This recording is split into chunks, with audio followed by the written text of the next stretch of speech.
Artificial intelligence in focus this morning after announcement from Google on its Willow chip, as well as those strong numbers out of TSMC. But still, very high expectations from Wall Street could be a headwind for the sector if the demand can't keep pace. A quarter of all web traffic passes through web connectivity cloud provider Cloudflare. So joining us now to give us his read on the internet at large and AI demand, we've got John Graham-Cumming. He is Cloudflare's Chief Technology Officer. John, great to have you on. I want to start with what you're seeing across your desk in terms of AI demand, this big question from investors about whether the demand is going to keep up moving forward. What does it look like from your view? Well, there's nothing that says the demand for AI is slowing down. I think what we're seeing is the real growth of actual AI applications. I feel like 2024 was kind of a year of exploration with AI, and things are now actually turning into real applications. So I'm still pretty bullish on where AI is going, and I think it's going to end up being a part of everything we do on the internet. John, what more specifically does that look like? Just in terms of the timeline, in terms of adoption, the disruption that we could see across industries, how should investors then be thinking about that? Well, of course, it's very hard to give in technology timelines, and I think we've all been surprised by the incredible speed at which once ChatGPT came out, it grew to such huge user base. But I can point to something which I think tells us where AI is going, which is you probably have a smartphone and you can probably search your photos by keyword like cat or dog or something. That's actually an AI application hidden away in your phone. And I think the future looks a lot like that, AI in absolutely everything. So when you're thinking about it from an investment perspective, what you need to think about is how is AI going to be used within pretty much everything we do on the internet. And I know that you all, of course, are offering models in your own AI capabilities through Cloudflare, which require chips from the likes of Nvidia. Just curious how you're thinking about the CapEx on those chips. Have you looked at any of Nvidia's competitors or maybe trading down to some other chips as you do expand your AI offerings to kind of cost save moving forward?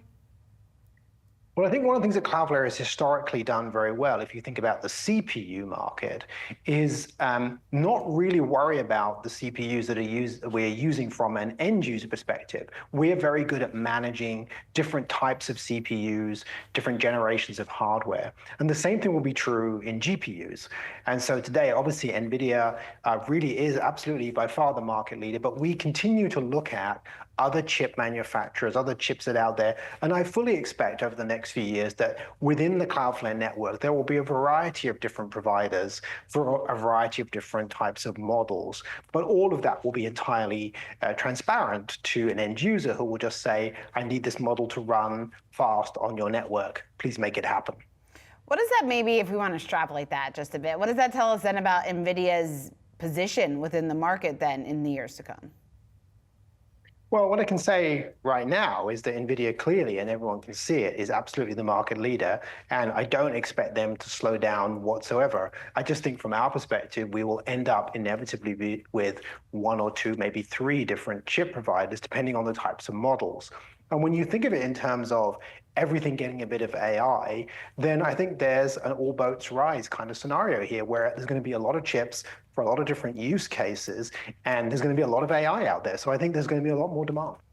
Speaking of that demand, you have your 2024 report out showing that OpenAI was the #1 generative AI service for consumers.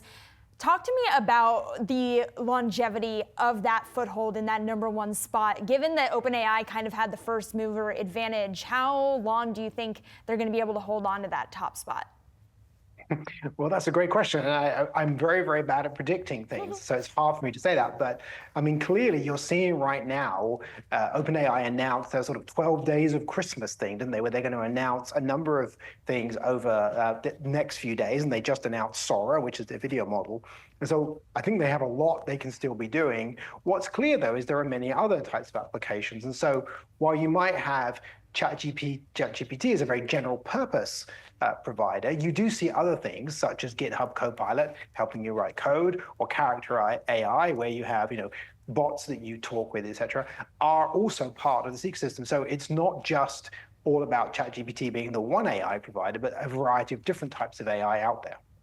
When it comes to, I guess, the key in terms of that mainstream adoption, or what is it going to take? We certainly, and we started the conversation talking about the fact that how quickly AI has taken off and the advancements that we have seen, and so hard to gauge in terms of the timeline here of technology. I'm curious just how you stack this up to what we have seen in the past, and maybe what that is an indication of the fact that we're still just very much in the very early innings of all of this. Yeah, we absolutely are. And it very much reminds me of the period after the web browser became popular and people started using the web. There was this incredible explosion of use cases. And it took a while for us to fully understand how the web was going to be used. And of course, now we use it all the time. I think the same is going to be true of AI. We're going to use it all the time, and we're not even going to think about it. As much as we often don't think about using the web, the same thing is going to happen with AI. It's just going to be part of our experience of using the internet and of using computers. All right, John, thanks so much. Thank you.